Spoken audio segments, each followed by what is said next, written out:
Shalom, frères et sœurs en Christ. Je voudrais donner gloire au Seigneur à la suite de quelque chose qui s'est passé.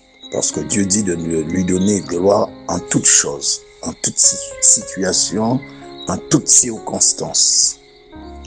Nous étions le samedi 31 juillet 2021. Et justement dans la nuit du vendredi 30 au samedi 31 juillet, mon fils a fait pipi au lit. Il dormait avec moi, il a fait pipi au lit. Donc il y avait une protection sur le matelas, donc j'ai dû tout enlever. Et les draps, la protection, tout, pour mettre un autre drap sur le lit. Sauf que je n'avais plus d'autre protection pour le lit. Et je l'ai mis de nouveau couché. Et nous nous sommes endormis. Au réveil, donc le samedi matin, il n'y avait pas de souci, le lit était sec. Alors je l'ai laissé dormir toujours. Par contre, je l'ai fait faire pipi à 6 heures du matin. Et puis j'ai été faire ce que j'avais à faire. Quand je suis revenu pour le chercher pour qu'il mange, il était 8 heures du matin. Monsieur a fait de nouveau pipi au lit. Et là, il n'y avait plus de protection pour le matelas. Donc le matelas, il y avait du pipi dedans. Alors donc il est vrai que j'étais pas très content. Faire pipi 2 fois comme ça dans la nuit, alors que je le réveille pour faire pipi. Donc je vous laisse deviner la suite. Bon, je l'ai pas tapé, hein, du tout pas. Mais bon, j'étais pas content. Et je le lui ai dit. Et puis finalement, j'ai décidé de mettre ce matelas au soleil, donc sur le balcon, afin que le soleil, le vent puisse sécher le matelas. Et c'est ce que j'ai fait. Mais je devais aller faire mon marché. On était le samedi matin. Alors donc j'ai déposé le matelas sous le balcon. Donc les rayons de soleil touchaient le matelas déjà, balayaient le matelas. Et je me suis dit, bon, le temps de retourner, même si c'est peut-être pas complètement sec, mais au moins je pourrais surveiller si jamais il pleut. Et il y avait du soleil en fait, hein. Mais j'ai dit, bon, s'il pleut, au moins je pourrais tirer le matelas. Au moment où je vais partir, je regarde, pourtant il y avait du soleil. 30 à 45 minutes après, je regarde, je vois que le temps a changé complètement. Et comme là où je suis placé, il pleut presque tous les jours, alors je me suis dit, il va pleuvoir de toutes les manières, le matelas sera mouillé. Qu'est-ce que je fais? Alors j'ai prié, j'ai dit, au nom de Jésus, pluie, tu passes à droite, tu passes à gauche, mais tu ne mouilles pas mon matelas. Et j'ai dit, Saint-Esprit, je te fais confiance. Parce que là où je suis placé, dès qu'il pleut, l'eau entre systématiquement sur le balcon. Ça, on ne peut pas y échapper. Et souvent, il y a du vent, donc je suis même obligé de fermer la porte du salon. Alors j'ai dit, Saint-Esprit, je te fais confiance. Et je suis parti. À peine ai-je fermé la porte de la maison que j'arrive dans la voiture, je commence à voir des gouttes tomber sur la voiture. J'ai dit, oh mon Dieu. Dans mon cœur, j'ai dit, oh mon Dieu, le matelas, le matelas.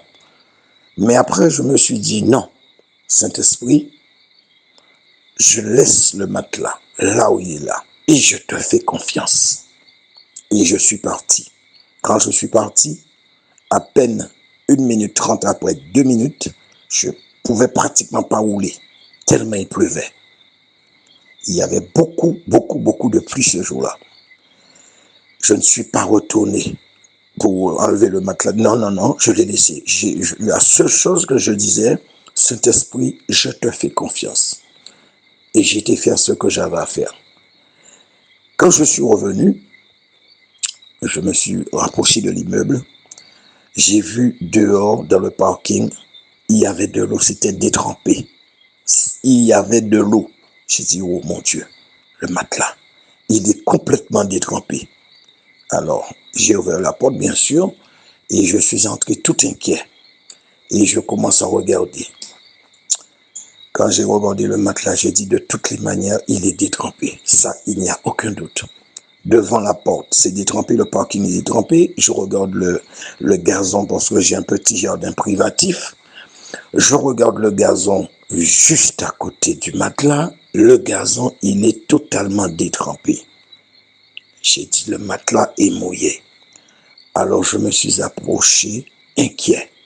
Je regarde le matelas. Je fais le tour et je touche le matelas. Je vois que le matelas n'est pas mouillé. J'étais étonné, mais en plus, il est chaud. Il est sec et chaud. Alors je me suis dit, c'est pas possible. Alors je touche un peu partout. Partout où j'ai touché était sec et chaud. Je touche l'épaisseur, au niveau de l'épaisseur sur le côté, sec et chaud. Il n'y a pas une goutte de pluie sur le matelas. J'ai dit, c'est pas possible. C'est pas possible. Je suis resté debout dans mon incrédulité, en train de regarder le matelas. Et je me suis souvenu, je crois que c'est Gédéon qui avait mis une toison dehors et qui avait dit à Dieu, Seigneur, si cette croix fait que tout autour de cette toison ne soit pas mouillé, que tout autour soit mouillé, que le toison ne soit pas mouillé. Et le lendemain, il avait dit le contraire, que seule la toison soit mouillée et l'herbe autour ne soit pas mouillée. Alors je me suis souvenu de ça, j'ai dit, j'ai fait exactement comme Gédéon, j'ai cru. Et effectivement, c'est vrai que l'ennemi envoyait le doute sans cesse. Mais moi, tout ce que je sais, c'est que j'ai cru. Et le doute qui venait, je l'ai balayé. Parce que le doute et l'incrédulité anéantissent la foi. Il est écrit dans la parole de Dieu, le juste vivra par sa foi et non par la foi. Parce qu'il y a une différence entre sa foi et la foi. La foi, c'est ce que Dieu a donné à chacun. Il est dit que Dieu donne une mesure de foi. Il a donné une mesure de foi à chacun. Mais nous avons notre foi qui est à nous. Et en fait, ce que nous devons faire, nous devons activer cette foi. Comme j'ai fait, j'étais dans une situation où il fallait activer la foi. Et c'est la conversion de ma foi qui a fait que je suis entré dans la pratique de l'activation de la foi. Parce que souvent, dans de toutes petites situations où il n'y a pas de risque, nous disons oui, j'ai eu la foi, mais quand il y a un risque, c'est à partir de ce moment-là qu'on voit réellement si on a la foi. Alors vraiment, je rends toute la gloire à Dieu. Quand j'ai vu ça, je me suis rendu compte à un certain moment, je me suis dit certainement, non, je rêve. Je suis en train de rêver. Ce n'est pas la réalité. Et pourtant, c'était vraiment la réalité. Et je vous dis, si je mens, que Dieu me traite dans toute sa rigueur. Ce que je vous dis là, c'est la vérité. Tout ce que j'ai dit, je sais. J'ai dit, Saint-Esprit, je te fais confiance. J'active ma foi parce que Dieu a dit, le Seigneur nous a dit que dans les derniers temps, là où nous vivons là, en ce moment, nous allons vivre par la foi, par notre foi. Le Seigneur l'a déjà révélé plusieurs fois.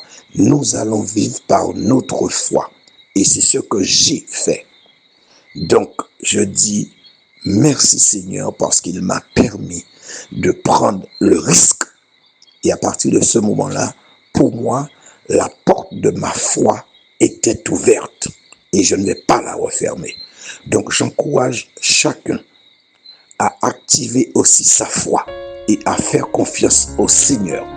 Voilà, que Dieu vous bénisse et que toute la gloire soit pour le Seigneur Jésus-Christ de Nazareth. Amen.